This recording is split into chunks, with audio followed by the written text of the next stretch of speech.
বর্তমানে পুরো বিশ্বে এমন একটা সিচুয়েশন চলছে যেখানে কেউই ফিলিস্তিন ইস্যু নিয়ে কথা বলতে চাচ্ছে না।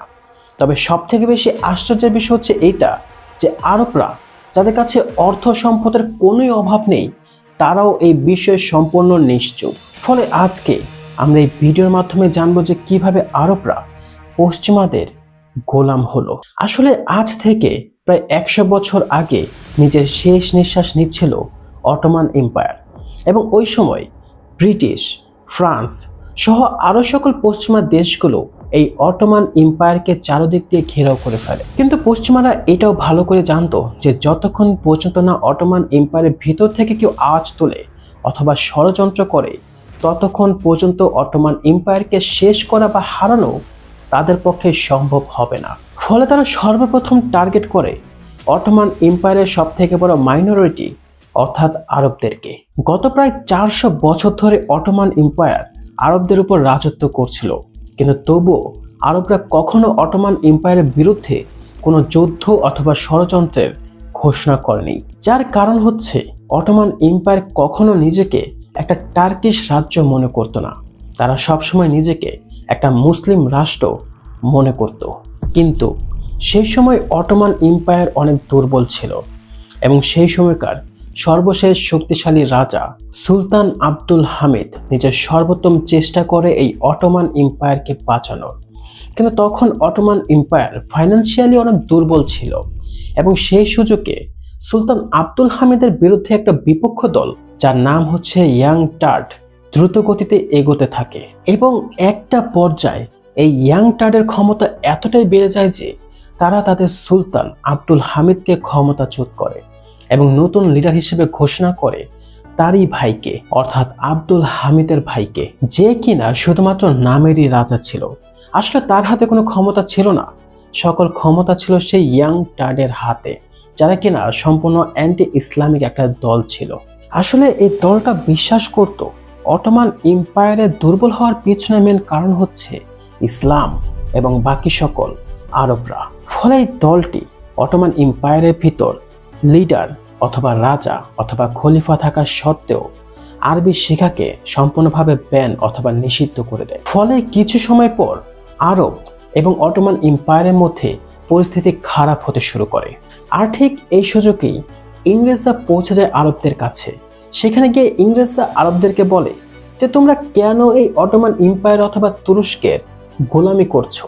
তোমরা তো এত বড়, এত ধনী একটা জাতি, তোমাদের তো আলাদা একটা স্বাধীন রাষ্ট্র থাকা চাই, এবং সেই স্বাধীন রাষ্ট্র বানাতে আমরা অর্থাৎ ইংরেজরা তোমাদেরকে অর্থাৎ আরবদেরকে সহযোগিতা করব। কিন্তু ইংরেজরাও এটা ভালো করে জানতো যে আরবরা এত সহজে তাদের কথায় আসবে না। আরবরা শুধুমাত্র তখনই তাদের কথা শুনবে যখন আরবদের থেকে কোনো একটা বড় লিডার ইংরেজদের সাথে হাত মেলাবে এবং অটোমান এম্পায়ারের বিরুদ্ধে যুদ্ধ ঘোষণা করবে, এবং সেই অনুযায়ী ইংরেজরা আরবদের মধ্য থেকে একটা উপযুক্ত নেতাকে বেছে নেয়, যার নাম ছিল শরীফ হোসেন বিন আলী। ইংরেজরা ওনাকে খুব ভেবেচিন্তেই বেছে নিয়েছিল, কারণ শরীফ হোসেন বিন আলী কোনো সাধারণ মানুষ ছিলেন না। ওনার সম্পর্ক সরাসরি আমাদের নবী সাল্লাল্লাহু আলাইহি সাল্লামের বংশ বানু হাশিমের সাথে ছিল। তার পাশাপাশি ওনার বংশ বানু কাতাদা গত 700 বছর ধরে মক্কাকে নিয়ন্ত্রণে রাখছিল। ইংরেজরা ওনাকে লোভ দেখায় যে উনি যদি অটোমান এম্পায়ারের বিরুদ্ধে যুদ্ধ ঘোষণা করে এবং বাকি সকল আরব রাজাকে তার সাথে মিশিয়ে নেয়, তাহলে বর্তমান অটোমান এম্পায়ারের রাজাকে সরিয়ে ওনাকে অটোমান এম্পায়ারের নতুন রাজা ঘোষণা করা হবে এবং পাশাপাশি ওনাকে মিডল ইস্টের এই বড় অংশটা দিয়ে দেওয়া হবে। উনি গিয়ে মক্কাতে মক্কাবাসীদেরকে ইংরেজদের এই অফারের ব্যাপারে বলেন এবং মক্কাবাসীরাও ইংরেজদের এই অফারে রাজি হয়ে যায়। আর ঠিক এভাবেই শুরু হয় অটোমান এম্পায়ারের বিরুদ্ধে আরবদের প্রথম যুদ্ধ। আর এই সব কিছুই হচ্ছিল 1960 অর্থাৎ ওয়ার্ল্ড ওয়ার 1 এর সময়। অর্থাৎ অটোমান এম্পায়ার একই সাথে রাশিয়া, ব্রিটিশ, ফ্রান্স, গ্রিস সকলের সাথে একই সময় যুদ্ধ করছিল। আর এত কিছুর পাশাপাশি এখন অটোমান এম্পায়ারকে আরবদের সাথেও যুদ্ধ করতে হবে, যে আরবদেরকে সম্পূর্ণভাবে সাপোর্ট করছে ব্রিটিশরা। আরবদেরকে সাপোর্ট করার জন্য ব্রিটিশরা তাদের সর্বশ্রেষ্ঠ এজেন্ট লরেন্সকেও পাঠিয়েছিল, যাকে বর্তমানে লরেন্স অফ আরেবিয়া নামে চেনা হয়। ব্রিটিশরা আরবের এই যুদ্ধকে এমনভাবে কন্ট্রোল করছিল যে ব্রিটিশদের এজেন্ট লরেন্স আরবে পৌঁছে সর্বপ্রথম শরীফ হোসেনের 3টা সন্তানের ইন্টারভিউ নেয়, যে 3টা সন্তানের মধ্যে কে আরবের এই যুদ্ধকে লিড করবে। আর এই ইন্টারভিউয়ে ব্রিটিশরা ফয়সালকে বেছে নেয়, কারণ ব্রিটিশ এটা মনে করেছিল যে ফয়সাল কখনো তাদের বিরুদ্ধে কোনো প্রকার ষড়যন্ত্র করবে না।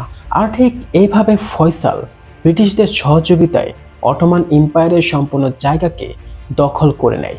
ফলে আগে যেখানে অটোমান এম্পায়ার এত বিশাল জায়গা ছড়িয়েছিল, সেখানে এখন অর্থাৎ 1918 সালে যখন প্রথম বিশ্বযুদ্ধ প্রায় শেষের পথে, তখন অটোমান এম্পায়ার শুধুমাত্র এতটুকু জায়গাতেই সীমাবদ্ধ ছিল। যেহেতু এখন মিশন কমপ্লিট, সেহেতু ইংরেজদের ওয়াদা অনুযায়ী হাশিমকে অটোমান এম্পায়ারের নতুন রাজা ঘোষণা করার কথা ছিল, কিন্তু ব্রিটিশরা আরবদের সাথে করা সকল চুক্তিকে ভঙ্গ করে এবং নিজেদের মধ্যেই একটা নতুন চুক্তি করে, যে চুক্তির মাধ্যমে তারা আরবে ইসরায়েলকে স্থাপিত করার একটা প্ল্যান বা পরিকল্পনা করে। এটা দেখে শরীফ হোসেন ব্রিটিশদের সাথে অনেক বেশি রাগ করে এবং আরবের মধ্যে ইসরায়েল প্রতিষ্ঠা করার তাদের পরিকল্পনার কঠোর বিরোধিতা করে। আর ঠিক এখান থেকেই পরিস্থিতি পরিবর্তন হতে শুরু করে। প্রথমবার ইংরেজ এবং শরীফ হোসেন একে অপরের মুখোমুখি ছিল, এখন তাদের বন্ধুত্ব শত্রুতে রূপান্তরিত হতে শুরু করছে। ফলে আজ থেকে প্রায় 100 বছর পূর্বে অর্থাৎ 1924 সালে মুস্তফা কামালের লিডারশিপের মধ্যে তুর্কিরা অটোমান এম্পায়ারের রাজত্বকে সম্পূর্ণভাবে শেষ করে দেয় এবং সর্বশেষ খলিফা অর্থাৎ লিডার সুলতান আব্দুল মজিদকে তুরস্ক থেকে বের করে দেয়। ফলে প্রথমবার দুনিয়াতে মুসলমানদের কোনো খলিফা বা লিডার ছিল না, যে সুযোগে শরীফ হোসেন নিজেকে মুসলমানদের নতুন খলিফা ঘোষণা করে দেয়, কারণ এই সম্পূর্ণ এলাকাতে শুধুমাত্র উনি সব থেকে শক্তিশালী ব্যক্তি ছিলেন। এটা দেখে ফ্রান্স অনেক চিন্তায় পড়ে যায়।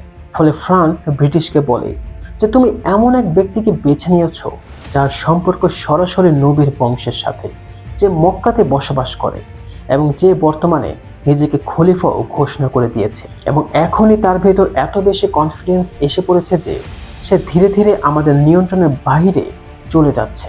ফলে ব্রিটিশরাও ধীরে ধীরে শরীফ হোসেনকে সাপোর্ট করা কমিয়ে দেয়। এইদিকে আবার ইসরায়েলের বিরোধিতা করা এবং ইংরেজদের বিরুদ্ধে কথা বলার কারণে আরবের ভিতর শরীফ হোসেনের পপুলারিটি বাড়তে থাকে, যেটা দেখে এবার ইংরেজরাও ভালোভাবে বোঝা যায় যে শরীফ হোসেন তাদের হাতের সম্পূর্ণ বাহিরে চলে গিয়েছে।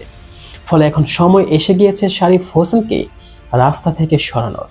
ফলে এবার ইংরেজরা শরীফ হোসেনকে বাদ দিয়ে নিজের সম্পূর্ণ সাপোর্ট দেয় অন্য আরেকটা লিডারকে, যে লিডার ইংরেজদের কথায় ওঠে এবং বসে, যার নাম হচ্ছে আব্দুল আজিজ ইবনে সাউদ।